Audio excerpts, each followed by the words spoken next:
Programang ito ay rated SPG, striktong patnubay at gabay ng magulang ang kailangan. Susubukan ng mga gerero na suhulan si Rigor para manahimik na lang at kalimutan ang pagkamatay ni David. Gantihan na lang daw umano nito si Tanggol. Pero para kay Rigor ay mahihirapan siyang makaganti kay Tanggol dahil malaya ito at maimpluwensya. Baka siya pa ang makulong kapag ginalaw niya ito. Kaya ang gusto ni Rigor ay kasuhan si Tanggol.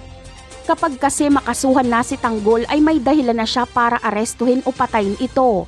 Pero ang problema ay walang maikakaso si Rigor dahil wala naman siyang ebidensya na si Tanggol nga ang pumatay kay David. Kaya mag-iimbestiga si Rigor. Walang makakapigil sa kanya. Problema tuloy ng mga gerero dahil baka matuklasan ni Rigor ang totoo. Kaya naman maglilinis ang mga gerero. Ipapatago niya kay Colonel Romero ang mga makukuhang ebidensya sa bakbakan.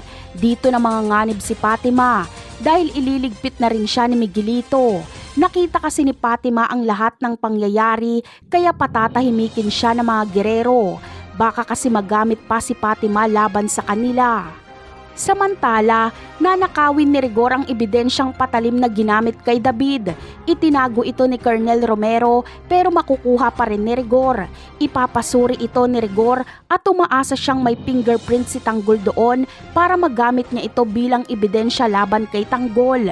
Kaya dito na matutuklasan ni Rigor ang totoo. Dahil fingerprint ni Miguelito ang lalabas. Kaya malinaw kay Rigor na si Miguelito ang pumatay kay David. Napakarami pa nating dapat abangan sa mga susunod na episode. Paalam!